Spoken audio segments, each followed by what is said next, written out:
why I think you should buy a house in Zim, why I think you should buy land in Zim. So, I'm back again just to encourage everyone to say try secure something back home for various reasons. So today I will be going through a couple of the reasons why I think, in my opinion, someone in the diaspora should buy a property, should buy land, should buy a house back in their home country. Um, so in my example, in the UK, to buy a decent property, a decent house, you're looking to spend at least £150,000 to get something that is decent, something that is okay. If you're looking on the very low end of those numbers, you may be looking to spend, let's say, 100,000, for example. But that will be a property that needs some work, a house that needs some improvement, which should take you back to at least 130,000, 150,000. And in some of the areas where we are living, for example, in the south or even in the north, but let's say in the south, you're not going to find anything for 100k. Anything livable for 100k is impossible. Even a dilapidated property will cost you a good amount of money, right? So, where I'm going with this is having a sense of security, something to fall back on. So, let's say where you are, things don't work well, or things might be going well, and you decide, I'm done. Or like sometimes this feeling of going back home, feeling of okay, I'm done with the place, just comes out of the blue from nowhere. So if you have a property, if you have a house or even a piece of land in Zimbabwe, you can just go back. Accommodation is if not the most costly thing on anyone's budget. Accommodation is the most costly. Rental or mortgage payment is usually the number one most expensive thing. So if you have that covered back in Zim or wherever you're from, then you know that you've halved or even paid 3/4 of your living expenses. And to buy something in Zim, 10,000 US dollars can get you something as compared to 120,000 US dollars. So that's me converting the 100k pounds that I spoke about before. So with 10,000, you can secure a piece of land. In some places, even less. You can get something legit for $8,000. Of course, you can spend a bit more. You can spend 20,000. You can spend 50. But we're just looking at the most affordable option, and that 8,000 that I mentioned is not even the most affordable. There has been a rise on people talking about their rural homes, their rural land, where it should be pretty much or near enough free of charge. So having something, you've got something to go back to. If you're in the UK, you might just get tired, or your mind might just shift. Your mindset might just shift. Your thinking might just shift, and you want to go back. If you're looking to invest here, still a good option. But if you are tied to 150,000 mortgage, 200,000, 300,000, 400,000, that's you tied to it for life.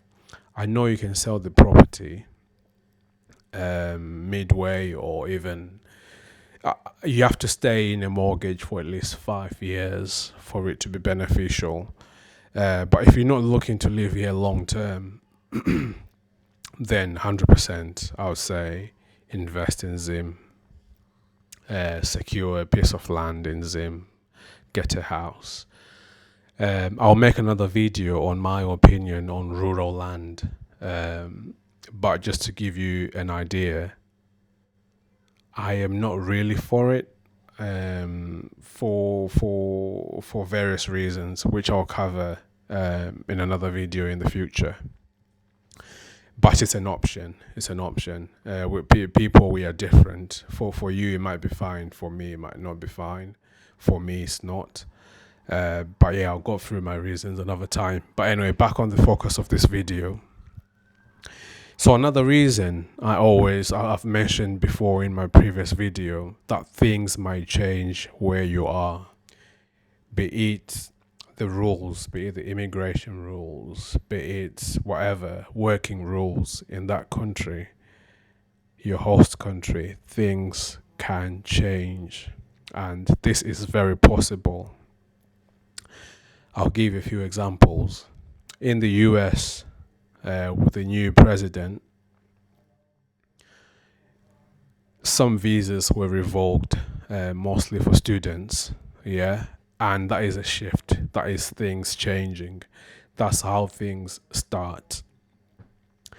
This was fought in the courts and it was all reversed, but it has to have you thinking, okay, let me not get too comfortable, because things do shift.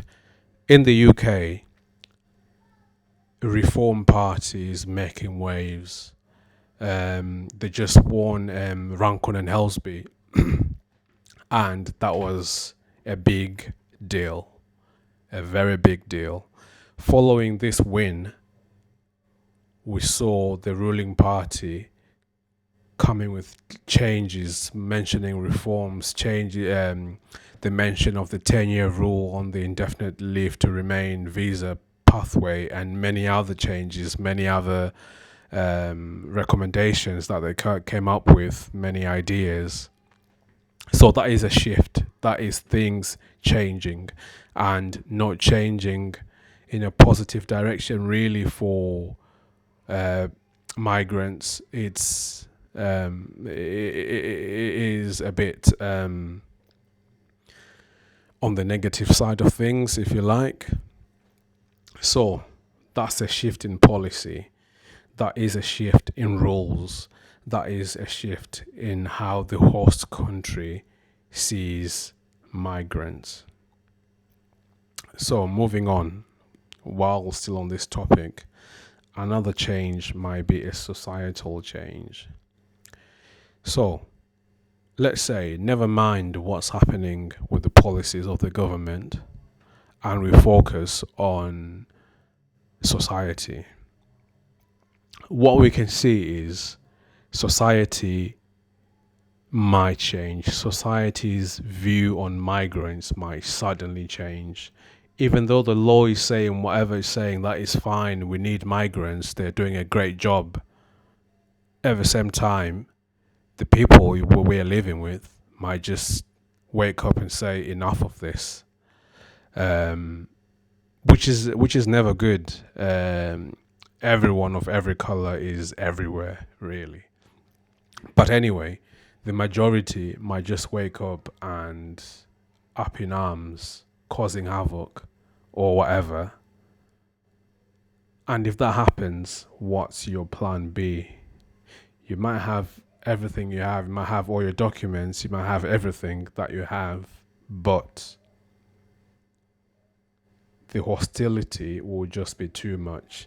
In that case, what are you going to do? If you say you're going, have you got somewhere to live? Have you got somewhere to stay?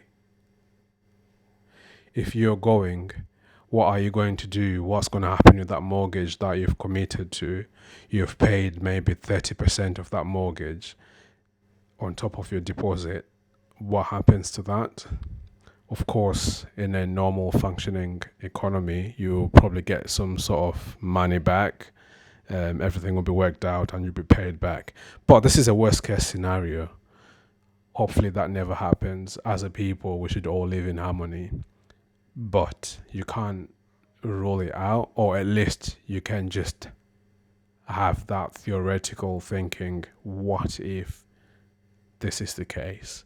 What am I going to do? So yeah, something to think about. And if you have any contributions, please add in the comments below.